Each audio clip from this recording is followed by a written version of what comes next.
Assalamualaikum. Waalaikumsalam.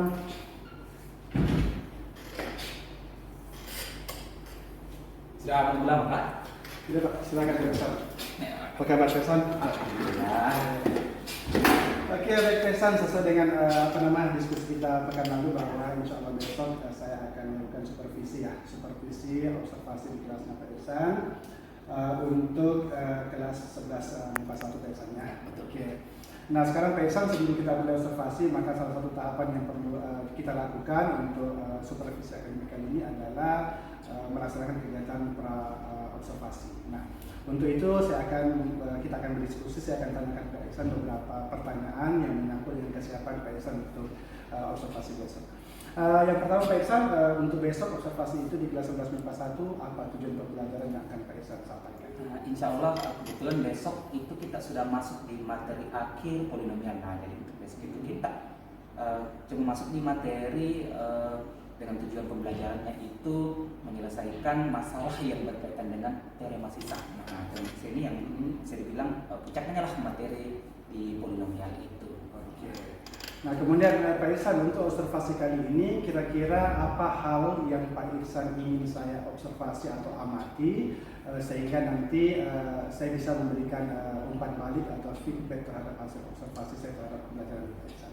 Oke, jadi yang saya amati di anak-anak ini kan seperti yang sampaikan tadi, teorema sisa di polinomial itu puncaknya, tetapi teorema sisa itu sebenarnya dia secara materi dia itu cukup luas. Nah, di mana kita tahu komponen siswa di kelas kan itu berbeda-beda. Nah, komponen berbeda-beda inilah mungkin ya harus disesuaikan juga, karena materi ini juga sebenarnya bisa digolongkan kepada materinya itu rendah, sedang, maupun tinggi. Makanya saya mau berusaha untuk memberikan saja sesuai kemampuannya anak-anak. Yang untuk kemampuan rendah, teorema sisa yang sesuai saja, teorema sisa bentuk masalah teorema sisa yang lainnya, yang kemampuan menengah ke kemampuan menengah. Kemudian yang kemampuan tinggi ya, yang biasanya daya tangkapnya lebih baik, itu saya caranya mau kasih proyek. Nah, ini yang membuat saya kepikiran di anak-anak kemampuan berpikirnya yang berbeda-beda, ya, berarti harus diberikan sesuatu yang berbeda pula. Makanya saya kepikiran sebaiknya dilakukan pembelajaran terdiferensiasi berdasarkan kemampuannya. Jadi besok itu Pak Iksan akan mengelompokkan siswa berdasarkan tingkat kemampuan mereka ya. Jadi besok itu akan saya amati apakah dalam proses pembelajaran Pak Iksan betul-betul dilakukan pembelajaran diferensiasi berdasarkan tingkat kemampuan murid-murid kita pada saat itu ya Pak Iksan. Betul sekali Pak. Ya itulah yang saya, karena ini baru saya mau terapkan, saya butuh orang yang bisa memberikan feedback apa yang kurang supaya kedepannya kalau memang efektif, kenapa tidak dilakukan seterusnya di kelas-kelas yang lainnya. Oke. Jadi besok saya akan fokus mengamati tahapan-tahapan apakah betul-betul bahwa proses pembelajaran yang saya lakukan itu sudah sesuai dengan tahapan-tahapan dalam pembelajaran berdiferensiasi. Nah kemudian untuk besok Pak Iksan, insya Allah di jam kedua ketiga itu apa strategi atau apa saja bahan-bahan yang sudah Pak Iksan siapkan untuk proses supervisi besok?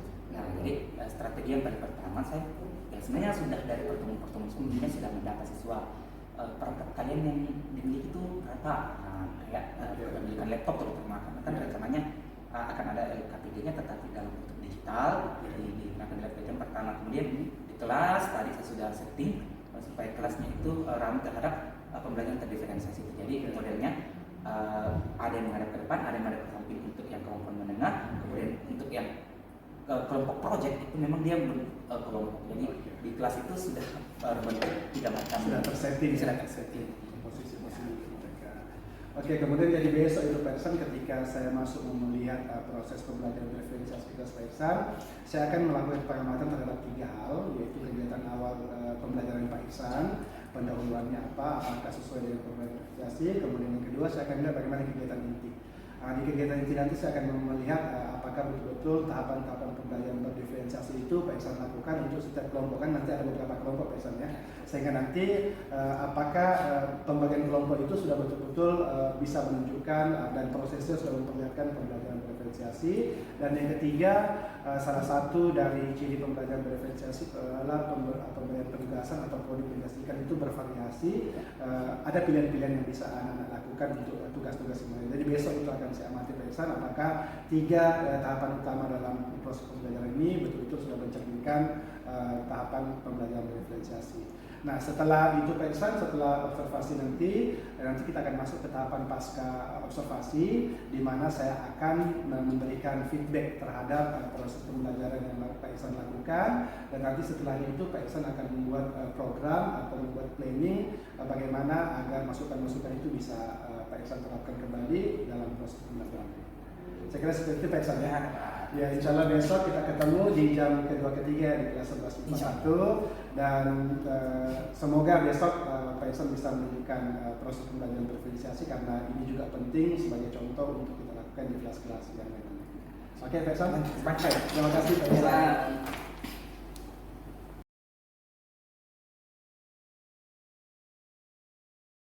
Assalamualaikum warahmatullahi wabarakatuh.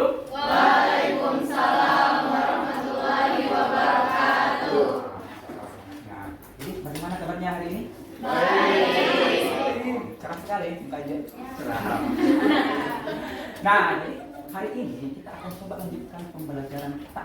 Nah, mengenai polinomial. Nah, polinomial artinya yang pangkatnya lebih dari satu. Ini kita bahas di sebelum-sebelumnya. Nah, ini termasuk materi di akhir-akhir. Nah, yang kita bisa bahas. Nah, tapi sebelum itu, sebelum mulai pembelajaran, satu hal yang selalu kita ingat adalah berdoa dulu. Keyakinan dan kepercayaan kita. Nah, kita berdoa dulu ya, guru pandu. Kita berdoa masing-masing, doa di slide.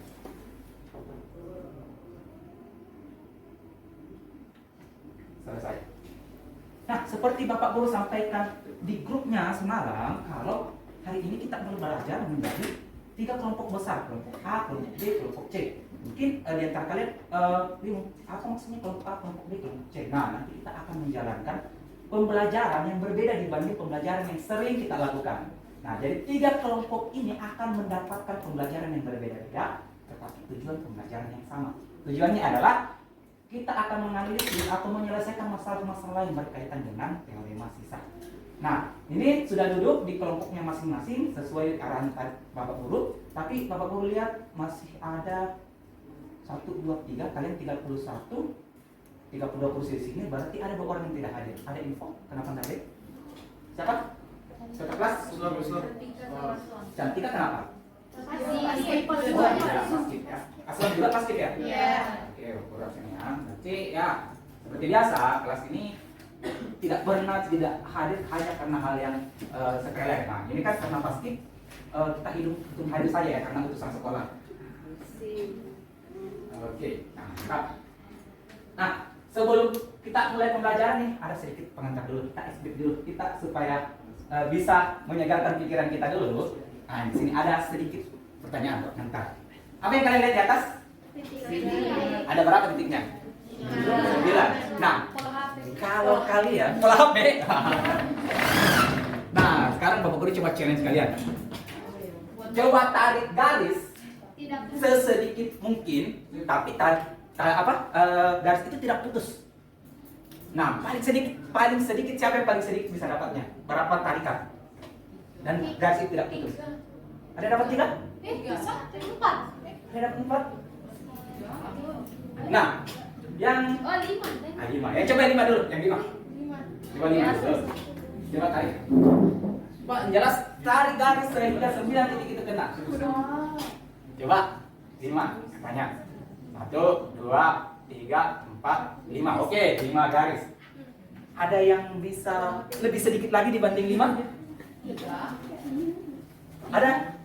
Yang 4 tadi ada 4, ada 3. Yang 4 dulu ya, 4. Ada yang bisa 4? Mungkin teman-teman heran, dari mana dapat 4? Saya tarik sedikit tadi coba dapat 4. Yang bisa? Yang 4? Ada yang bisa lebih sedikit dibanding 5 tadi? 3. Silakan yang 4 dulu. Boleh heran kan? Kok bisa 4? Malah ada yang lebih heran lagi. 4 saja itu susah, kok 3 bisa? Kok ada yang bisa 3? 5 bisa 3.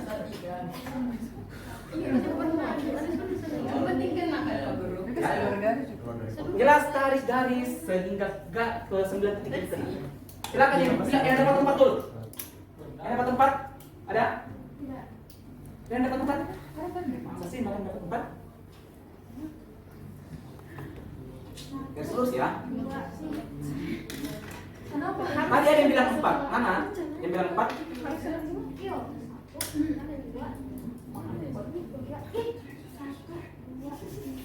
Lima. Enggak, lima. Lima satu, dua. Tiga. Yang dapat 4 tadi siapa? Katakan. Salah hitungnya tadi. Berarti kalau aku kasih lihat ini 4. Nah, yang 4 ya. Percaya tidak ini bisa ditarik garis 4? Tidak. Nah, tarik ya. Tarikan Bapak Guru pesannya yang penting 9 titik ini kena dengan berapa tarikan garis. Pakai hitung, kita hitung. Sudah berapa? 1, 2, 3, 4. Kata. Boleh begitu. Apa kembali ke pertanyaan Bapak Guru tadi? Tarik garis sehingga 9 titik ini kena. Nah, coba yang tidak, nah ya. Ayo itu bisa kena tapi coba aja sih. Ya, coba. Enggak lurus ini cuma ya udah sih. 1, 2, 3. Ketiga. Oke, kita bertepuk dulu teman-teman. Nah, apa maksudnya? Kenapa Bapak Guru beri ini? Nah, bukan sembarang ya. Bilang kasih saja buat nipu kalian. Nah, itu maksudnya menipu. Tetapi maksudnya adalah ya, beralihlah keluar dari zona nyaman kalian. Sebagian besar dari kalian itu yang kalian pahami ya, yang seperti itu tidak berani keluar dari zona nyaman. Nah, jadi itu yang perlu kita lakukan. Lagi di usia kalian, cobalah keluar dari zona nyaman tersebut. Mencari tahu di luar sana supaya mungkin kalau kita perhatikan tadi, oh keluarnya jauh sekali. Tetapi kita bisa masuk kembali ke garis kita. Nah, tidak ada salahnya. Tidak ada salahnya kita keluar dulu, mencari sesuatu, kemudian masuk kembali dan bisa menyelesaikan masalah-masalah tersebut lebih efektif. Tadi Bapak Guru gambar, keluar, artinya masuk kembali, malah lebih efektif. Hasilnya lebih maksimal, lebih baik. Nah, jadi ini sedikit pengantar, sedikit motivasi kepada kalian bahwa berani keluar dari zona nyaman. Cari sesuatu yang baru, jangan terpaku pada apa yang misalnya saja Bapak Guru selama ini menjelaskan sesuatu, tetapi ternyata kalian dapatkan di luar hal yang lebih efektif. Misalnya Bapak Guru menjelaskan bahwa kalau polinomial itu disubstitusi, maka didapatkan seperti ini. Tetapi ternyata di luar sana ada yang menjelaskan lebih efektif dengan cara-cara yang lebih efisien. Nah, inilah mungkin nanti Bapak Guru akan tantang di kelompok C untuk melakukan hal tersebut.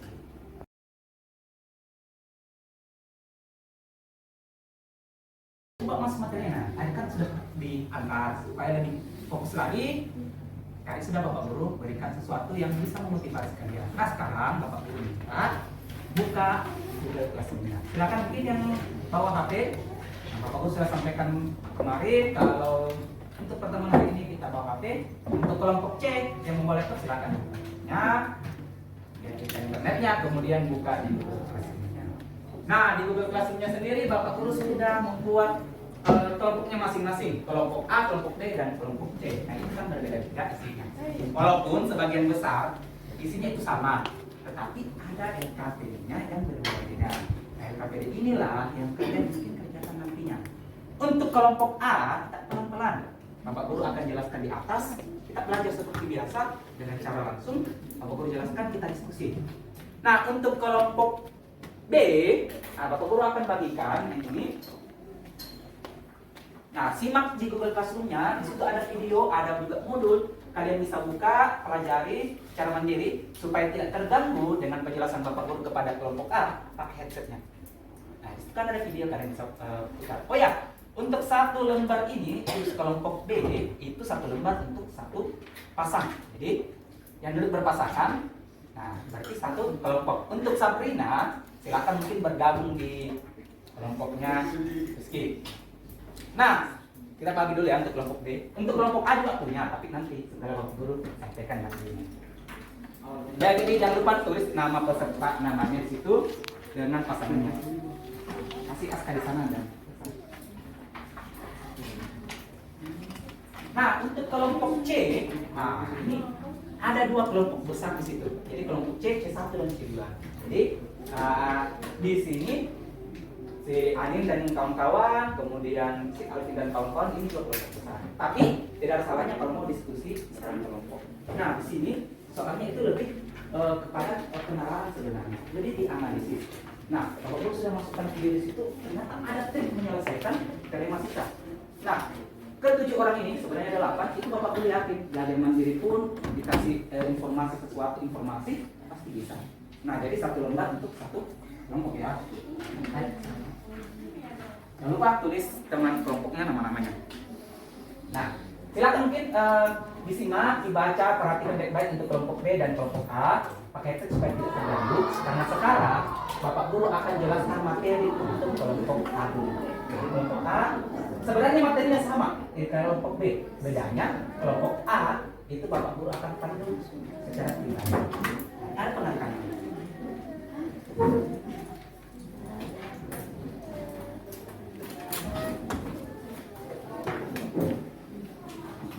Nah, silakan pakai ceknya ya. Jadi fokus dengan perangkatnya masing-masing saja. Jadi dilihat soalnya. Nanti kalau sudah paham, coba dikerjakan soal yang ada di sini. Ada 4 nomor untuk kelompok B, 4 nomor juga kelompok C.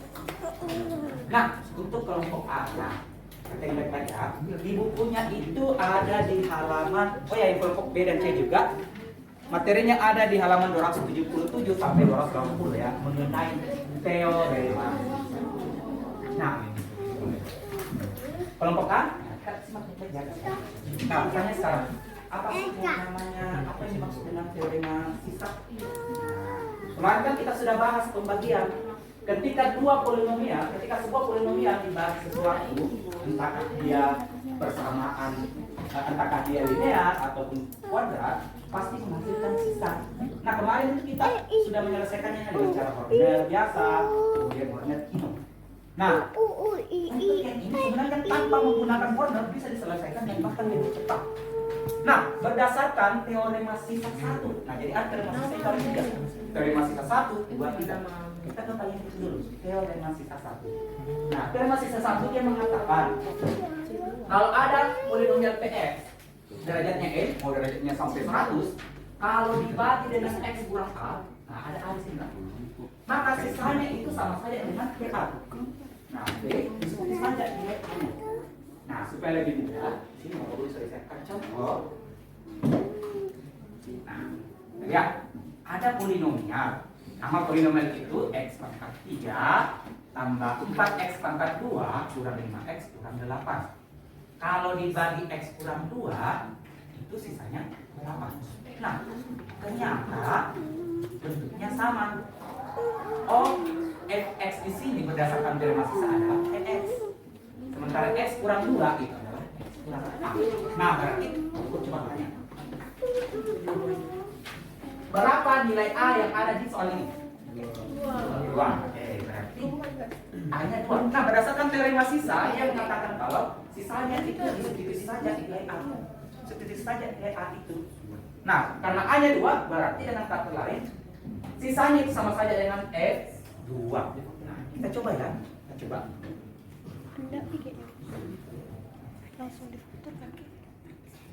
Nah, berarti sisa S-nya itu atau S2-nya itu sama saja dengan S2. Iya, substitusi. Nah, kalau substitusi X kurang 2 dengan A di sini, berarti apa artinya substitusi? Berarti apa? Masukkan apa yang dimasukkan? Nilai 2 kemana? X. Berarti semua nilai X di sini diganti dengan 2. Berarti X pangkat 3 berubah jadi 2 pangkat 3. Nah, 4 kali 2 pangkat 2 kurang 5 kali 2 kurang 8. Dengan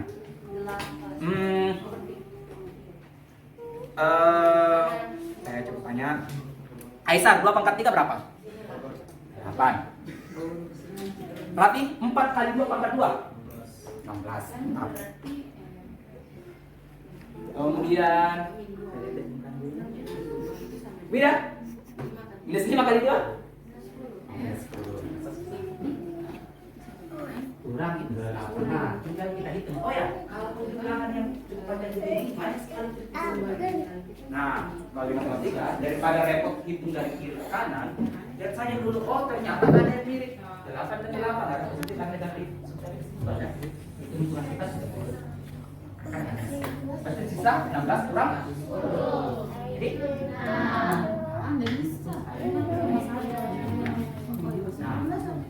ada pertanyaan? Ada? Oh, masih siapa? paham. Nah, kita ke teorema sisa 2. Kita skip dulu ya. Kita langsung ke teorema sisa 3. Matikan.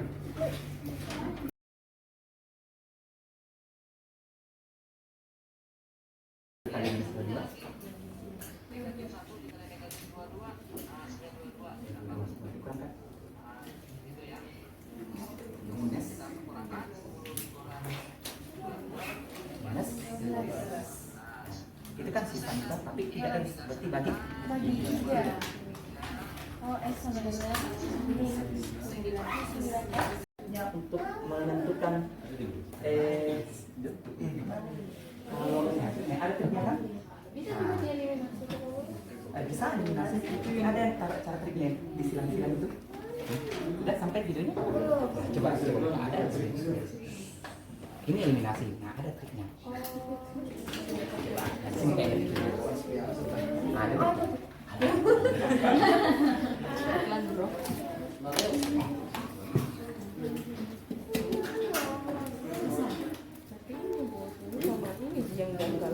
Coba kan ada yang sudah dapat cara substitusi eliminasi. Kita coba triknya. Kan tidak jauh. Ternyata lebih gampang dan cepat. Jadi kita lihat baiknya triknya. Tulis 4 minus 12. Oh iya. Lihat kartusnya dulu. X-nya 1, misalnya dia cuma dikasih gitu, kemudian dia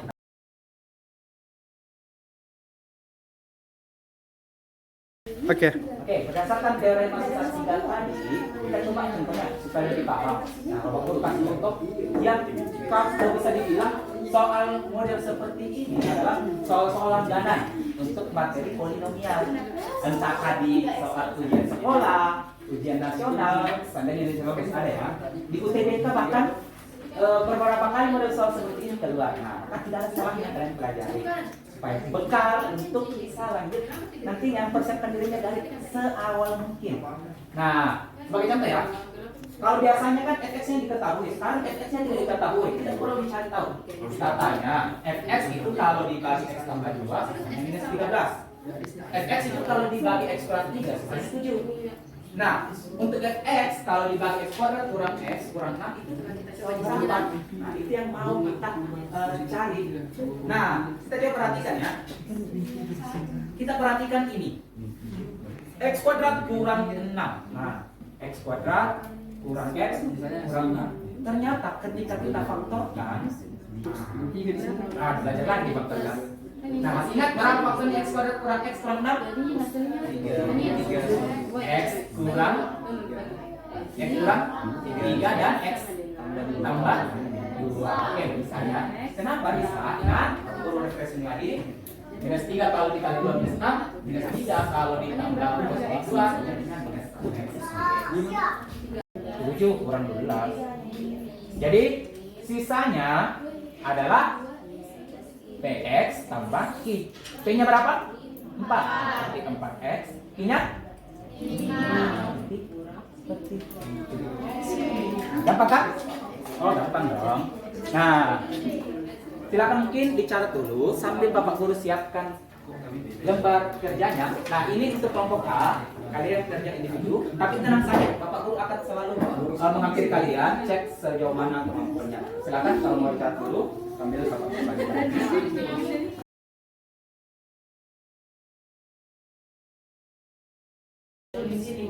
Karena F3 adalah positif 7, kemudian F minus 2 sendiri berdasarkan informasi ini adalah minus 13. Nah, ingat, berdasarkan teorema sisa 2, kalau sisanya itu adalah px tambah q. Berarti ini sama saja dengan sisa, kita ganti x dengan 3. Berarti 3p tambah q sama dengan 7. Ini minus 2p ditambah q sama dengan minus 13. Ada 2 persamaan, persamaan 1 dan persamaan 2. Kalau muncul 2 persamaan seperti ini, arahnya kita kemana? Eliminasi atau substitusi? Eliminasi. Kan kita eliminasi substitusi. Kasih dulu. 3P tambah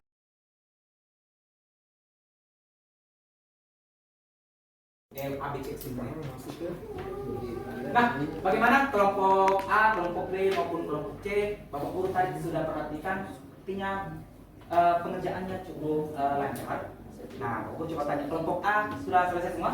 Sudah. Kelompok B bagaimana? Sudah. Nah, kelompok C? Sudah. Kelompok C? Makanya kelompok C masih penasaran ini. Nah, kelompok C sudah? Oke. Kalau ya, tidak apa-apa, saja. Nah, jadi Bapak Guru minta yang sudah selesai coba difoto jawabannya, lalu dimasukkan ke kolom tugasnya di Google Classroom supaya Bapak Guru bisa cek kemampuan kalian sejauh apa. Nah, kalau kelompok C mungkin tinggal sedikit ya. Nah, kelompok C juga kalau sudah silakan difoto masing-masing ya, walaupun lembarnya per kelompok, tapi masing-masing difoto lalu masukkan di Google Classroom-nya. Nah, jadi itu ya. Nah, karena berhubung waktu sisa sedikit, kita coba refleksi dulu pembelajaran hari ini. Nanti kelompok C diskusinya lanjut di luar saja ya, lanjut setelah ini saja karena kayaknya masih penasaran dengan penyelesaian soal-soal itu. Nah, jadi itu saja mungkin pembelajaran kita hari ini. Kita refleksi dulu pembelajarannya. Aku boleh coba tanya secara random ya. Bagaimana Mutia? Apa yang kamu dapatkan di pembelajaran hari ini? Bagaimana pembelajaran mandirinya di situ? Bisa tidak? Bisa. Bagus videonya? Bagus. Mantap sekali. Bagaimana kelompok A? Nyaman dengan pembelajaran yang seperti ini? Nyaman. Kelompok C ini masih belum puas tidak dengan pembelajarannya gitu? Atau masih penasaran? Dapat trik baru. Nah, dapat trik baru. Mantap ya. Jadi silakan nanti kalian belajar sesuai kemampuannya masing-masing. Setelah ini supaya belajarnya lebih efektif lagi, Bapak Guru sudah siapkan sebenarnya di Google Classroom-nya. Setelah ini Bapak Guru rilis, silakan dibuka kembali di Google Classroom-nya, situ ada PR-nya ya. Nah, silakan dikerjakan, dimaksimalkan saja sesuai kemampuannya. Tapi PR-nya ya Bapak Guru bagi-bagi lagi. Kelompok A beda dengan kelompok B, kelompok B juga, dan A berbeda dengan kelompok C. Nah, jadi kesimpulan hari ini, ingat kalian punya batasan kemampuannya masing-masing, betul sekali. Mungkin ada yang kemampuannya rendah, merasa rendah, tapi kemampuan di matematika ya bisa saja di kemampuannya di bidang-bidang lain itu lebih mampu. Makanya melalui pembelajaran yang mungkin sedikit berbeda hari ini, pembelajaran yang sesuai kemampuannya masing-masing membuka pikiran kalian bahwa oh, guru ini paham tentang saya, bahwa saya sejauh ini kemampuan saya perlu ini. Jadi kalau memang ada masukan-masukan kepada Bapak Guru, segera disampaikan. Kalau merasa bahwa Pak, saya lebih pantas di kelompok B, Pak, saya lebih pantas di kelompok B, silakan kita bersebenarnya mana saja. Coba ini kan namanya dicoba saja. Kalau pembelajaran efektif, kenapa tidak kita laksanakan di pembelajaran selanjutnya. Itu saja untuk pembelajaran kita hari ini. Kurang lebihnya mohon maaf. Kita berdoa dulu sebelum akhir pembelajaran. Karena kita sudah mulai dengan doa, kita akhiri juga dengan doa. Doa dimulai. Selesai. Cukup saja untuk hari ini. Terima kasih banyak atas perhatiannya. Wassalamualaikum warahmatullahi wabarakatuh. Waalaikumsalam warahmatullahi wabarakatuh.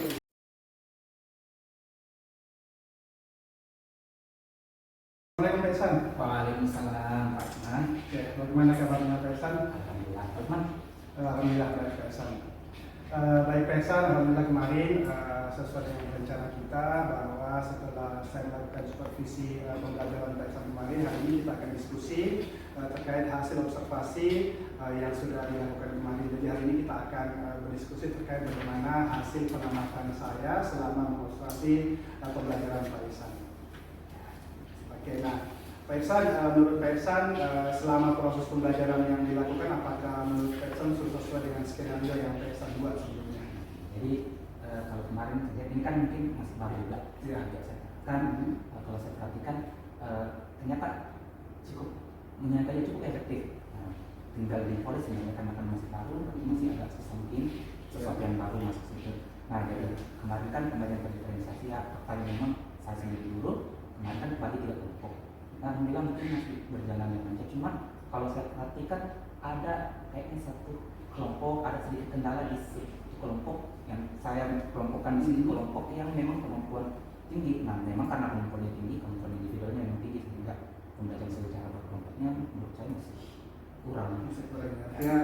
interaksi antara murid dengan murid masih kurang. Ah, Jadi masih kurang. menurut Pak Ihsan bahwa pembelajaran kemarin sesuai dengan skenario, namun menurut Pak Ihsan sendiri bahwa ada yang dirasakan masih belum berjalan secara maksimal, yaitu interaksi di salah satu kelompok itu masih kurang ya.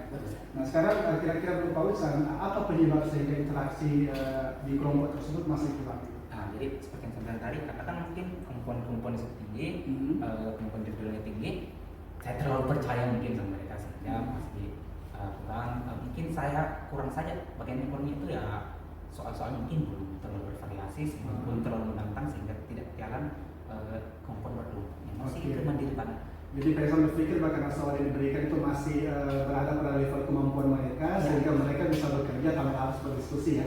Nah sekarang kalau Pak Ihsan berpikir seperti itu, kira-kira apa solusi dari Pak Ihsan agar pada pertemuan-pertemuan berikutnya komunikasi antar kelompok yang berada pada kemampuan rata-rata itu bisa terjadi?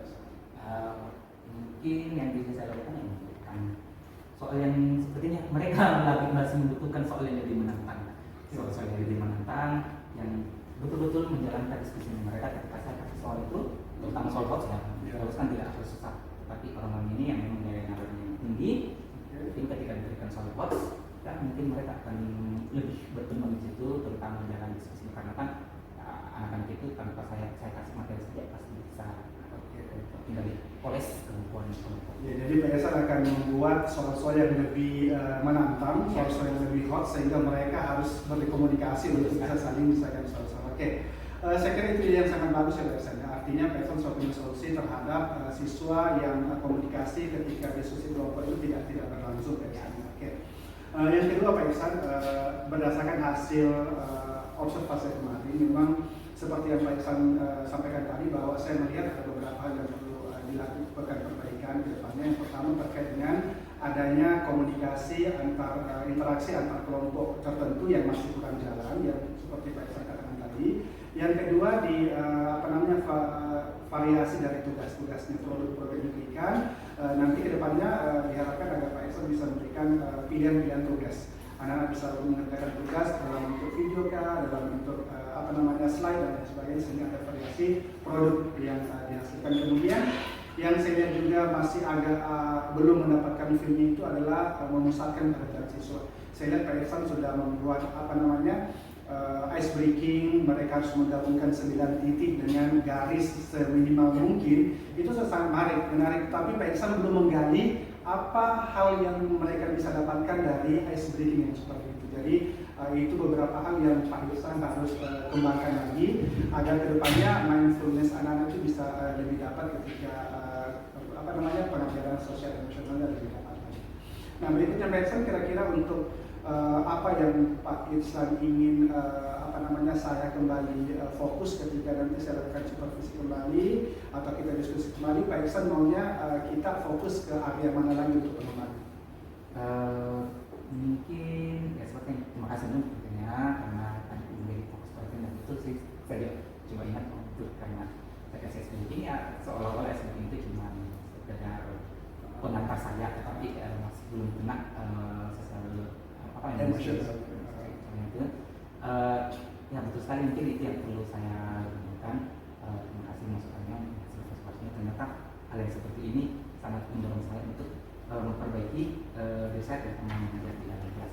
Kalau selain pembelajaran yang lebih bervariasi, kayaknya memang saya masih butuh banyak masukan variasi-variasi pembelajaran yang lebih efektif, terutama pembelajaran diferensiasi karena kan saya bilang satu kelas itu kan memang berbeda-beda. Kemarin cuma 3 kelompok. Terus jujur saya sebutkan saya masih mencari cara bagaimana caranya saya yang seorang sendiri saya yang berbeda dengan itu bisa menangani 3 kelompok saja, mungkin bisa ditolak. Bagaimana kalau misalnya kita memberikan lagi satu level tertentu, tahu ada masukan-masukan mungkin bagaimana menangani kita yang sendiri di kelas sementara kemampuan siswa yang beragam di dalam. Jadi ke depan nanti Pak Ihsan kita masih fokus ke pengembangan area, yaitu bagaimana pelaksanaan pembelajaran diferensiasi itu semua step-stepnya bisa terorganisasi dengan baik, termasuk dengan pembelajaran sosial emosional. Jadi nanti di tahapan pertemuan-pertemuan kita berikutnya saya akan kembali fokus ke bagaimana pengembangan diri Pak Ihsan terkait dengan pembelajaran sosial emosional dan pembelajaran berdiferensiasi. Saya kira seperti itu Pak Ihsan. Oke, terima kasih Pak Ihsan dan semoga apa yang sudah menjadi solusi dari Pak Ihsan bisa dilaksanakan dengan baik dan kedepannya nanti semua hal-hal yang masih kurang itu bisa di-approve, bisa ditingkatkan dan semua hal-hal baik yang saya sudah amati selama observasi itu bisa dipertahankan dan bahkan ditingkatkan. Terima kasih sekali lagi Pak Ihsan dan semoga di pertemuan berikutnya semua hal-hal positif itu bisa kita temukan kembali di kelas. Terima kasih banyak.